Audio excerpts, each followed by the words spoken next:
how to do it, what to do. Anybody still having trouble getting it into your health folder? Okay. If when I go in, look in your health folder, and I don't see that document, it's sort of like turning in work without your name on it, right? So I can't give you credit because I don't know who it belongs to. I can't give you credit if it's in your drive but not your health folder. Okay, so you might want to just double check that every time and make sure that health folder is shared with me. But you should be good. All right. The rest of the class today, let me make sure we did that. Okay. We're going to go into that other document, the Unit 1 or Unit 2 notes, the Unit 2 Google Doc that I sent out. In that email, that's the one that actually was linked up. It looks like this. These are going to be your notes. You will turn these in. So it's basically you being able to follow along with what I'm talking about in class. All right? So you'll make a copy, rename your file. All of your files will be named something similar. It'll be what's the name of the file, your last name, and your class period. All right? That's what I'm asking, that you rename it. When you put that into, when you make your own copy, it'll ask you to name it. And that's what I want you to name it. And then make sure you organize it into your health folder.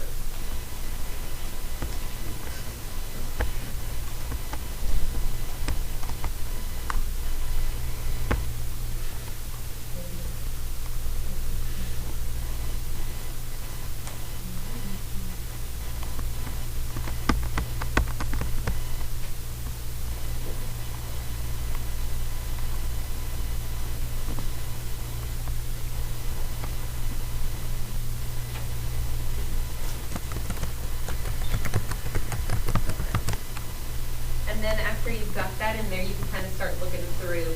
Basically, there's 6 sections here. There's carbohydrates, there's fats, protein, and then minerals, vitamins, and then water. So there's 6 major components of nutrition, and those are the 6.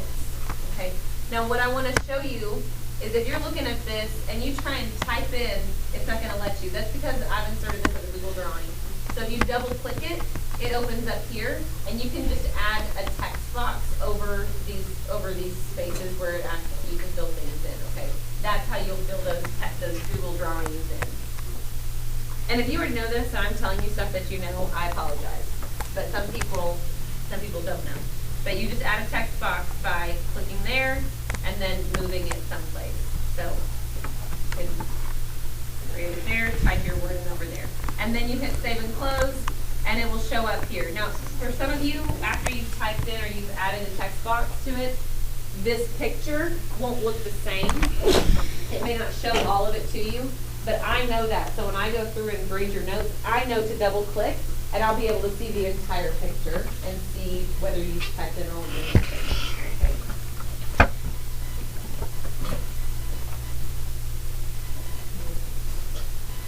How are we doing so far? So far, so good. Got your own copy. Got it in your folder. Okay. Yeah. All right. And I'm going to show you this video that Alex, I've not seen this, so I don't know. But Alex showed me this. He said that this is a little interesting about what 200 calories looks like. And Alex, actually, would you get the whole Eat and be aware of our calorie intake through the day. Have you ever stopped to think about what those calories look like? For example, this is 200 calories worth of apple. On the other hand, if we take 200 calories of cheese, it doesn't look quite the same in terms of volume. Throw 200 calories of wine into the mix for a nice wine and cheese, and you have 3 very different looking versions of 200 calories. Now compare that wine to beer or rum, and you have 3 very different party nights for your stomach. Or how about the eggs you had for breakfast? Compare that to 200 calories of sweet cereal you had the other day, or even some oatmeal, and they're going to seem a bit different. But if you had gotten a sausage and egg breakfast sandwich, you'd be looking at even less. Broccoli, you may be surprised by the amount you can eat before you hit 200 calories. Not to mention, this stuff is packed with nutrients and a great source of fiber. A slice of pizza? Less than a slice if it has pepperoni on it. And what about the classic Big Mac? Try a 200 calorie small Mac. And since calories are simply units of energy, with the calories of 217 Big Macs, you could drive your car 35 kilometers. So wait, what is a calorie? Specifically, a calorie is the amount of energy or heat it takes to raise the temperature of 1 gram of water by 1 degree Celsius. We need energy to survive, and we get it from food. Carbohydrates, protein, and fats are the building blocks of our food, and each contribute a different amount of energy to our bodies. The average person needs somewhere between 2,000 to 2,700 calories a day, depending on factors like height, weight, gender, and age. And some foods, like peanut butter, are calorie dense, filling this requirement faster. Or that muffin you ate as a snack, chances are its calorie content is higher than you thought. And those irresistible Doritos, don't lie, you ate the whole bag. Unlike celery, which has very few calories, giving you lots to munch on. Or carrots. Not so much Hershey's Kisses. And if you're eating salad to limit calories, watch out for creamy dressing, particularly French dressing. On its own, black coffee is quite low in calories. You can have a lot before you hit 200 calories. But once you add 1 cream and 1 sugar, those calories quickly add up. Turn it into a specialty drink like an iced peppermint white mocha, and you might be shocked at the amount left. But just because something has less calories doesn't necessarily mean it's healthier or better for you. Take for example this 200 calories of Coke versus 200 calories of whole milk. While it's true that the Coke contains fewer calories per liter, you can't forget that milk contains many nutrients and healthy fats. Or like brown bread versus white bread. Yes, whole wheat bread often contains more calories per slice, but it also contains more nutrients and fiber. So, counting calories isn't the be-all and end-all, but thinking about what goes into your body is bound to make a difference. At the end of the day, eat a healthy and balanced diet. And if you'd like to see even more 200-calorie examples, check out the Wise Geek post we've linked in the description, which puts even more food into perspective. Got a burning question you want answered? Ask it in the comments or on Facebook and Twitter, and subscribe for more weekly science videos. So, there you go. There's your 200 calories and all of that stuff. So now that you guys have kind of thought about what those foods you might have eaten your last meal, how many of you, raise your hand, if you would reevaluate and guess a different number of calories now? Yeah? Hunter, right? Would you guess higher or would you guess lower? Higher? Yeah, much higher. How many of you would guess higher? How many of you would guess lower? A few of you, okay. Well, we'll get to really worrying about calories later. And I'm not telling you that you guys should count your calories, all right? I just want you to know that's how we measure how much you took in. That's one way of measuring it, okay? Oh, I don't know what's happening here. I can go away. All right. Nutrition for life. Take a few notes here. See if I can make this start and go. For some reason, my little clicker isn't like, man, I'm really struggling. All right, well, I'll be back here. All right, so here are some of your key terms. And as far as your, you will have a vocabulary quiz at the end of this. But what I have is I have a Quizlet. You guys have used Quizlet before online? Okay, I have a Quizlet link that has all of these. So unless you're someone who just really feels strongly about needing to write these down, you don't have to. Okay, you will see these again. I will give them to you via online, but some people like to have them right now. So some major terms for this section: nutrition. Okay, this is just the way that your body uses food. A nutrient is just a substance that gives you energy or helps the body tissue that's necessary for your life. Okay, carbohydrates, fats, and proteins. Those are the big three. Each one of those is one of the 6 classes of nutrients. Okay. This is a class of energy-giving nutrient for carbohydrates, gives you energy, and it includes sugars, starches, and fiber. Okay, fats also gives you energy, but it's mainly energy storage. Okay, so you do need fat on your body, and you do need to take in fat. So just understand that we're talking about 2 different things. If I say that, you're packing on fat versus you're taking in fat from the food, one does contribute to the other, but they're not the same fat. Okay, so just because there's fat in your food doesn't mean you're eating like the fat that's maybe you're not eating cellulite. Okay, it just kind of makes the same types of tissues together. And protein gives you some energy also. But their whole purpose is to build and repair body structures. So where are my athletes at? After a big workout, what are you supposed to take in? Protein. Okay, I mean, you're supposed to take in other things, but proteins are the big ones. And I know that for our girls, our volleyball girls, we say, after a workout, drink a thing of chocolate milk. And the reason is because there's a ton of protein packed in there to kind of rebuild those muscles that have been micro-torn, okay, while you're working out, and give you some energy, but also repair any other, small, minor, not even injuries, but things in order that you break down your muscles as you build yourself up. So it naturally happens, and you need protein to restore that. So that's what protein is. That's a little bit different than your carbs, than your fat. All right. There's 6 major classes, which I already kind of told you what they were: carbs, fats, proteins, vitamins, minerals, and water. It takes 3,500 extra calories. That equals 1 pound of weight. So 1 pound of weight is 3,500 calories. So if I'm trying to lose weight, okay, then I need to somehow, if I'm trying to lose 1 pound this week, then somewhere in my intake of 2,000 calories per day, I need to be burning that much. Okay, and if I burn 3,500 calories in a week, then I would seemingly, possibly, have lost that amount of weight. That's assuming that I'm not taking in so much that's not extra to spare. Okay, so know that 3,500 calories equals 1 pound. Fuel for your body. Nutrients in the food your body has to have. So, how many of you guys know people that have done these crazy fat diets? Anybody done a fat diet? No? Well, that's good. Your body has to have food to function. And one of the things that people say is like, well, I need to lose this much weight, so I'm just going to not take in this much food. Well, your body has to have it to function. Have you guys ever heard the term skinny fat? So somebody who is really healthy and muscular, they may weigh significantly more, but their body tone and structure actually looks more healthy and is more healthy than someone who is really, really skinny but has a lot of fat on them. They may weigh less, but are they healthier necessarily? So that's the difference. And we used to joke on my volleyball team in college that, once you stopped working out, so the seniors, when they were done, when you stopped working out, you became skinny fat, because you didn't need to eat 3,000 calories a day anymore, and you weren't building that muscle up anymore. So it was like all of a sudden your muscle tone deteriorated, and you weighed less, but you were in worse shape than the people who, you may have weighed less, but you weren't in as good shape, and your body wasn't doing as good of things. So anyway, so keep that in your mind. Metabolism is a big word here that we're going to talk about a lot. It's just how your body breaks down food. So that's when we want to start that metabolism early in the morning and keep it going all day. That's why people say breakfast is the most important, right?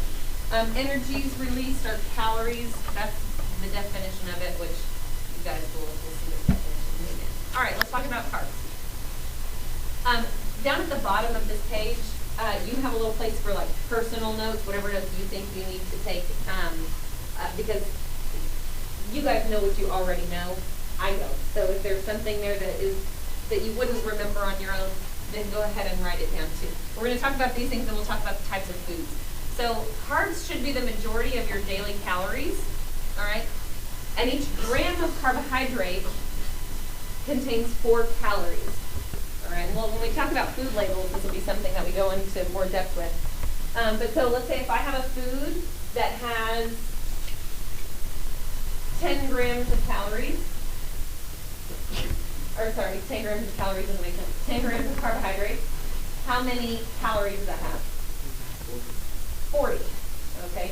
So with carbohydrates, 4 calories per gram, you're going to multiply the number of grams by 4 for carbs.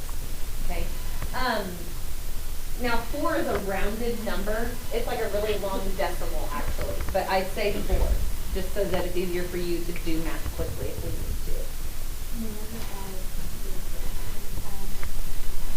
You do, because inside the carbohydrates is the sugars, right? Which is blood sugar.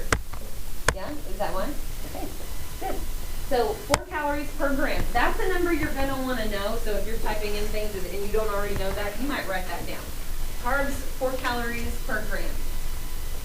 Glycogen is a part of this, the quick energy reserve, and that's what carbohydrates are made of. You have complex carbohydrates, and you have simple carbohydrates, okay? One is better for your body than the other, all right? So complex carbohydrate, this would be where your starches are, where your fiber is. That glycogen is as a complex carbohydrate. These are long chains, and if you have a long chain of carbohydrates or you have a short chain, which one of those is going to be easier for your body to break down? What do you think? A long chain easier to break down, or a short chain? Short chain. Okay. Short chain is easier to break down. So which one of those is going to be better for your metabolism to keep it going? A short chain or a long chain? Any ideas? Thank you. Okay. Those long chains, those complex carbohydrates, they're going to be harder for your body to break down, so it's going to be more taxing on your metabolism, which is a good thing. You want your body to keep going. You want to be continuing to produce that energy. With the simple carbohydrates, these are things: fructose, glucose, lactose, sucrose. Basically, it's sugar. Okay. These are the things that's going to be very quick to break down. I'll give you this example, and a lot of my examples have to do with athletes. But so in college, I had some friends who were on a football team, and one of them was a running back. And so running backs, what do they do? What do they do? Limited type speed. What? They run. Do they run long distance or do they sprint? So they have to have energy quick, and their body has to be able to process it really quick, don't they? One of the things that my friend used to do is to keep his energy up during a game is just a couple of minutes before he was going to have to go into the game, he would pop some Skittles into his mouth. Is it? Well, this was Michael Smith, but okay, that makes sense. I'm sure he's not the only one that ever did it. But he would pop some Skittles in his mouth so that he would have that quick energy that his body could break down. Was that very good for his teeth? Probably not. In the long run, is that something that he should probably do for his body? No. But that's what he needed because he was a sprinting sport. And so if he, anyways, we always joked about it because he would take like a bag of Skittles out there off the bench and he would seriously like take 2 or 3 Skittles and he'd go run his route and he'd come back. And that was it. So when you're thinking of simple carbohydrates, maybe you can think of that in your mind as something that's going to be burned off quick and it's not going to last you throughout the day. Whereas like a starch or something, which an example of a starch would be like a potato. That's something that you can type in there if it's not already there for you. But a potato is going to give you some energy that will last you a little bit longer than, say, some Skittles. All right, fiber is something that you find in your carbohydrates. It's a type of complex carb. It's found specifically in plants. High fiber diet will help prevent constipation. Any of you guys have Coach File? Okay, she loves to talk about what? Poop. She has a poop calendar. She has a poop coffee mug. She loves it, right? So she obviously is obsessed with high fiber diets, right? So the good thing about fiber is that it helps reduce your risk of colon cancer, which helps reduce your risk of heart disease.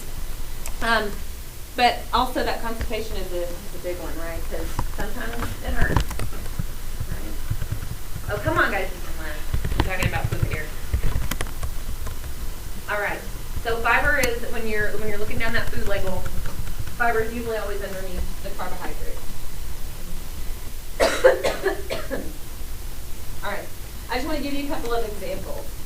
So watermelon, wheat bread, and pasta. All of those things are carbohydrates. Now, if you want to look and see those things that are kind of make up these different things. So pasta, sugar, starch, and fiber. We're looking down at the bottom. Sugars have 1 gram of carbs.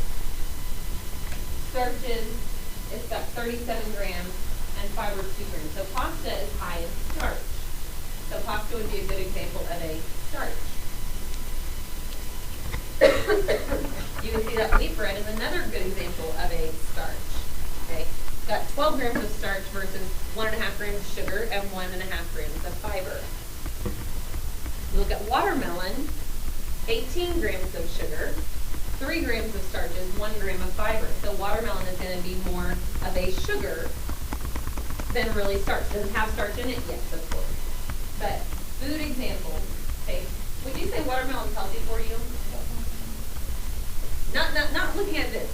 Watermelon is a fruit, right? You think fruits and vegetables are healthy for you. Watermelon is good for you. You just don't want to eat too much of it or you're going to have a lot of sugar. So just be careful. That's all that it's saying. Instead of eating the whole watermelon, maybe eat a couple of slices. Okay, or a couple of cubes. That's fine. So what else do you guys have on the rest? You have starches. You have sugars. What else do you have on there that you need to fill in? Fiber. Okay.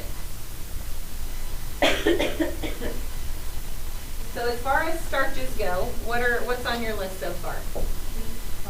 You have pasta, potatoes. Are there 3 spaces or just 2? Just 2. Okay. So you've got your starches. As far as that is what? Is that simple or is that complex? Complex. Very good. And the other one that's complex is fiber, right? What's the example is there already one on there? No? Okay. So if fiber comes from plants, let's think about what types of plants might be high in fiber. Guesses?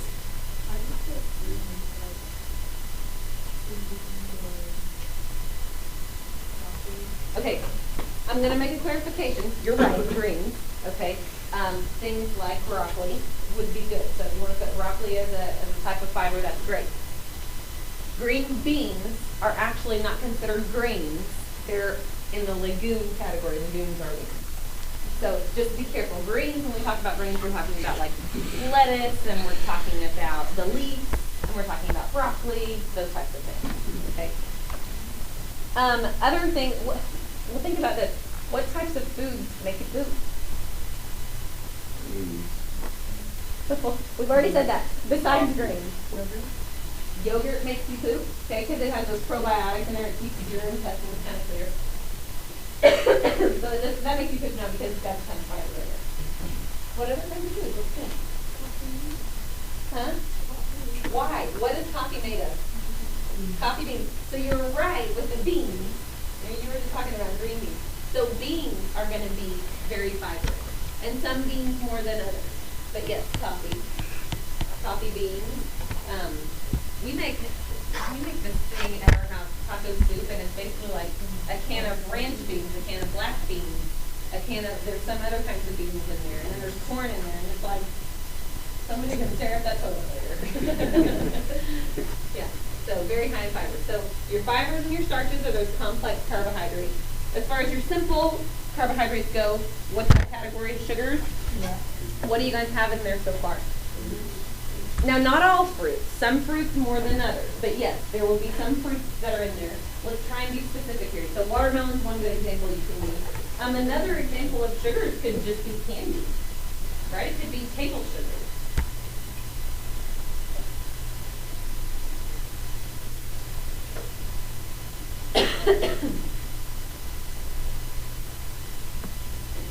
All right, I'm going to go on to fats, but you'll have questions about carbohydrates before we keep moving.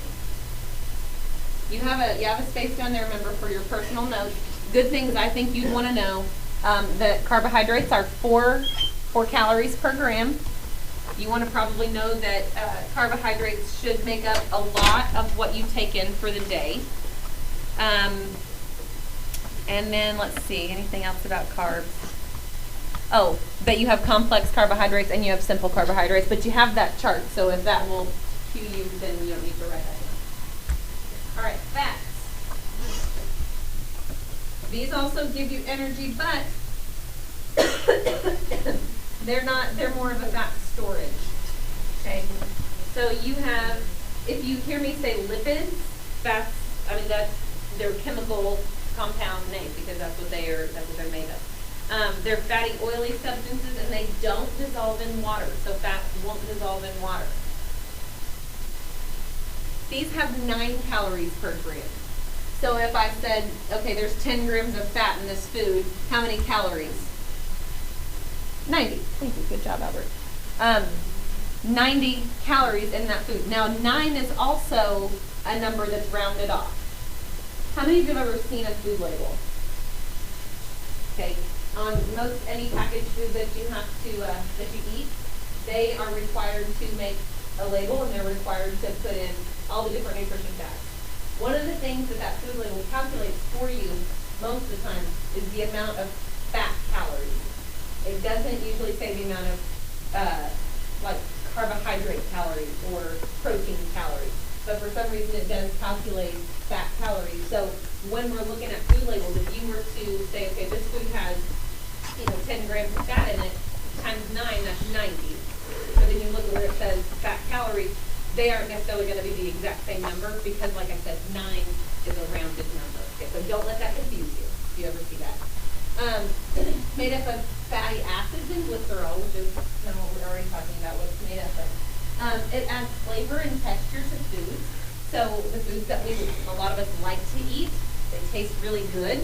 A lot of times it's because they've got a lot of fat in them. This is very important for your body to function properly. Okay, fat makes hormones. That's a big thing that it does.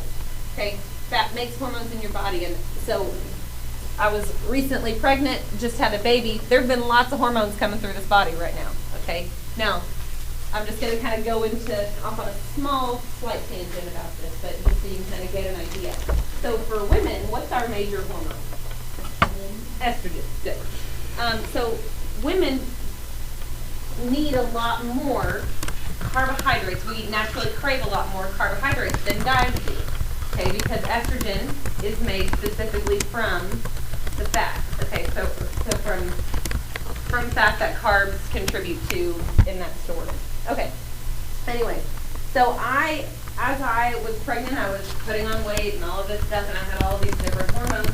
Well, it helps to produce more estrogen so that baby could grow and develop and all of that stuff. Well, I was pregnant with a girl, so not only was I needing the estrogen for me, I was needing the estrogen for her. Had I had a little boy, there would probably be, my body would be making from that fat store, would be making more testosterone for that little boy. After I had the baby, my hormone levels totally changed because baby's gone. Now I just need to start taking care of me again. Well, if you have, some mothers breastfeed, some mothers give formula, but if you're a nursing mom, then your body needs a lot more, you'll be packing on still a little bit of fat because your body is trying to create that milk. Well, you have to have the fat to do that. And you have to have that estrogen and that progesterone going through your body. Well, fat stores that it makes your hormones. So if you see somebody who's pregnant and they're eating a lot of food, it's not just because they're starving, it's because their body is literally having to create hormones all the time to keep that baby growing. Fat also makes the coating on your nerves. So if you don't have enough fat, then you might have some sort of autoimmune deficiency because you don't have that protective coating necessarily. It also helps to form your cells, maintain your body temperature. So I always joke, my dad's kind of a large man, and he's not ever cold in the winter. He's kind of a big guy. But anyways, he's recently lost a lot of weight. And I'm like, dude, you're going to need a coat this winter, aren't you? He's like, oh, Kelly, that's not fun. Haha. All right, fats should make up about 25 to 30 of the total calories you take in a day. That's a pretty good number you want to know.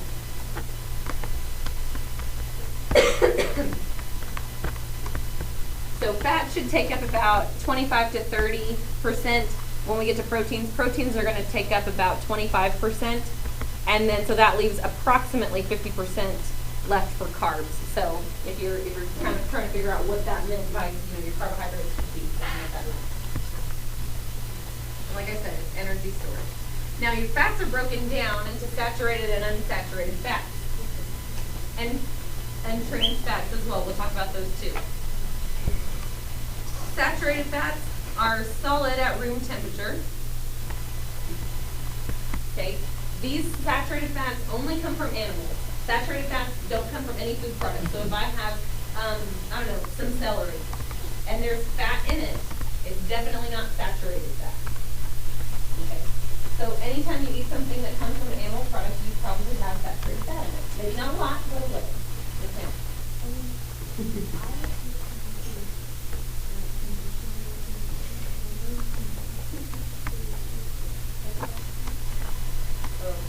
Go back and copy that picture back into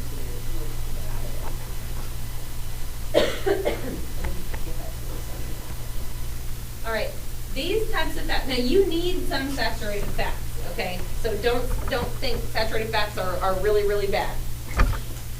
saturated fats in excess can be bad. They can lead to obesity if you eat a lot of saturated fat, but eggs, for example, eggs have saturated fat in them. Eggs are healthy for you, okay? So just, you don't want to like eat only eggs all day long. Okay, but they can contribute to obesity. They can increase your high cholesterol, which you have two types of cholesterol we'll talk about later. High cholesterol is the stuff you want to have. You don't want it to be you don't want your high cholesterol to become a problem. It can increase your risk of heart disease, and it will slow down your metabolism. So, say by eating breakfast, you were trying to increase and get your metabolism going in the day. Well, if you start eating a lot of saturated fats, it's actually going to do the opposite of what you're trying to do. So it slows down that metabolism, and it's going to make your body transfer most of what you're taking in to a fat source. Okay, so that's your saturated fat. So just be careful with them is all I'm saying. You don't have to cut them out, just be careful with them. Unsaturated fats. These are liquid at room temperature. These are always from vegetable or plant origin. So think about what your parents, how many of you guys have parents who cook a lot? Okay, or maybe cook some. So when they are cooking, if they cook with, say, vegetable oil, or maybe olive oil or canola oil, things like that, those are from plant origin. Okay, vegetable oil, obviously from vegetables. But some people, instead of using that type of oil, they'll use like fat, they'll use Crisco, they'll use something like that. And it's not animal origin, so they're using actually saturated fat for cooking. So anyway, these are things if you're cooking with vegetable oil, you're cooking with that olive oil or something like that, you're actually making your dish healthier than it would be if you were just cooking with fat. Unsaturated fats help fight heart disease. Unsaturated fats are further broken down into monounsaturated and polyunsaturated. And we have a couple of examples there. Monounsaturated, say olive oil, peanuts, canola oil. Polyunsaturated fats, corn, soybeans, seafood, those types of things. It's a good idea to try and balance those. You don't want to take in only monounsaturated or only poly. You want to get a good combination of them in there.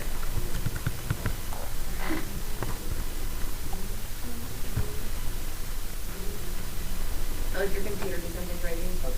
It's writing updates. Okay. Well, the good news is if you're working on a Google Doc, it automatically saves for you. So you don't have to do anything.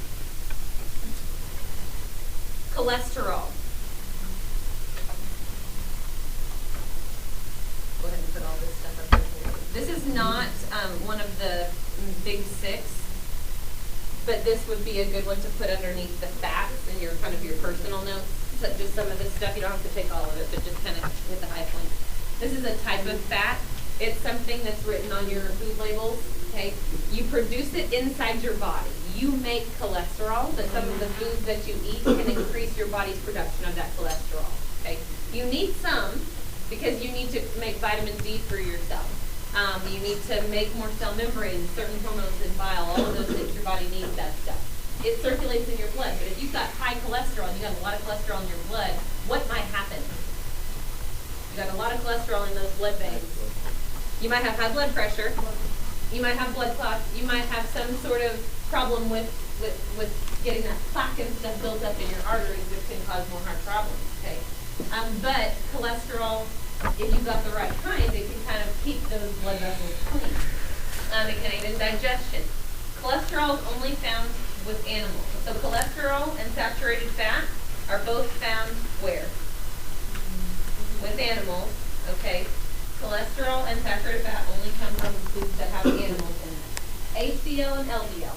High density lipoprotein, you just need to know HDL. You don't even know what that means, okay?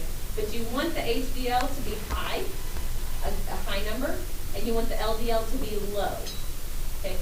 So you want stuff that's very dense. You want dense cholesterol. You don't want the kind of not necessarily watery, but you don't want low density cholesterol. I'll give you a couple minutes to write down what you think was important from that.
trans fats. Trans fats are actually, they're created. You don't find trans fats naturally in nature with animal origin or plant origin fats. These are created by people who manufacture food. So,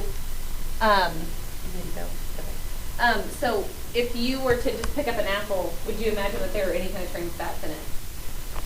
Not unless somebody made that apple, right? If it was like formed in nature, then it doesn't have trans fats. So what happens with trans fats is they have the fat that's already in the food, and they then change it. They add hydrogen to the molecules in vegetable oils. So they hydrogenate those vegetable oils and those fats. You find trans fats in a lot of things. Okay, margarine, butter, chips, commercially baked goods. A lot of those things. These are actually the worst kinds of fat. And so there are lots of words that note that there are trans fats. But when you're looking in the ingredients list, partially hydrogenated oils is the one that you're really looking for. Anything that says hydrogenated, that's what you're looking for. That will let you know trans fats. How many of you hate to be tricked? Hate to be deceived? Hate to be lied to? I do too. I hate to be lied to. On food labels, there is a spot for trans fats. Lots of times, those foods say trans fats, 0 grams. Well, the FDA allows these companies to put 0 grams of trans fats, even if there are trace amounts of trans fats in those foods. So it's just because I think the number is under half a gram. So if you really can actually have trans fats in foods, even if it says 0 grams. It's kind of like rounding down. You know, if you have like an 89.9, you want the teacher to round it up, but your teacher typically won't round it up if it's like an 89.4, if they round it back down. Kind of the same idea there. So they can sort of lie to you. That's why I say with trans fats, don't look just at the label, look at the ingredients underneath too, and look for words like that. That will keep you from taking in those trans fats. Okay. All right. We're about to move on to proteins. We don't have just a ton of time. So do you have any questions about fats or anything you need for your notes that maybe I didn't cover today? Are we pretty good? Happy people? Okay. Let me go quickly through proteins because we don't have a ton of time, and I'd like to give you a few minutes to just decompress after this too. All right. So proteins, these give you energy in the form of calories, but their main job is to build and repair cells and tissues. So your hair, your nails, your skin, muscles made up of mostly protein. Okay. So if your fingernails are growing really fast, there's a good chance you're getting enough protein. Or you're getting a lot of protein. But like I said before, after a workout, you usually see some, and I say meatheads, but I don't mean that everybody who works out is a meathead, but you know some of those people that go to the gym and they're just like angry and like yelling and throwing the weights around. When I think of a gym, for some reason, that's what I think of, even though I know that's not always right. But they always have these protein shakes, and some of them have good things for your body, and some things maybe have like steroids, and you don't really want that. But taking a protein shake after you work out, that's good for your body. Proteins are 4 calories per gram. So are proteins more like carbs, or are they more like fats than this? Carbs, good. They're both 4 calories per gram. Proteins are made up of chains called amino acids, and 25% of your daily calories should be from protein. If you've ever looked at the MyFitnessPal, you can put in all the food that you ate for the day, and then when you, at the bottom, or it may not be at the bottom anymore, but it'll tell you, based on what you put in there,